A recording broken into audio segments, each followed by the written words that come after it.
तुका लोक ओळखतले त्या पलीकडे मालवणी कॉमेंट्री काय तुका कोण बोलवचे नाही. मी म्हटलं ठीक आहे, चला माझ्या नारायणाच्या मनात काय असं बघूया, माझे प्रयत्न मी करीन.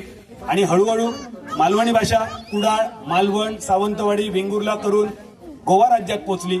गोवा राज्यातली ऑलमोस्ट सगळी मैदानं मालवणी कॉमेंट्रीसाठी मी कव्हर केले. कर्नाटकात गेले, मेंगलोर पर्यंत जाऊन मालवणी कॉमेंट्री केले.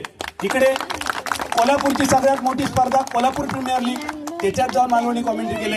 सांगलीच्या स्पर्धेत मालवणी कॉमेंट्री केले. मुंबईत जाऊन कॉमेंट्री केले. आणि मुंबईची, महाराष्ट्राची आणि आशिया खंडातली सगळ्यात मोठी स्पर्धा म्हणजे सुप्रीमो चषक, त्या स्पर्धेत गेली 3 वर्ष मी मालवणी कॉमेंट्री करतोय. एकमेव मालवणी कॉमेंटेटर जो सुप्रीमो चषकापर्यंत सलग 3 वर्ष पोहोचलो.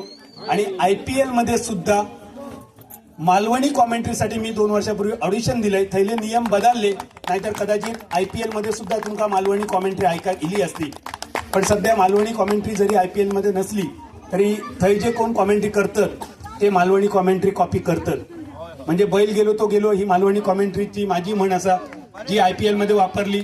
आणि हल्ली एकान IPL मध्ये मालवणी म्हण वापरली, वडाची साल पिंपळात आणि पिंपळाची साल वडात. नेमकी ही म्हण वापरताना ना मी एकदा चूक केलंय आणि कॉपी करणाऱ्याने ते चुकी सकट IPL ला वापरली. वड्यात म्हणून त्यांनी केल्या, पण ती वडा कशी साला.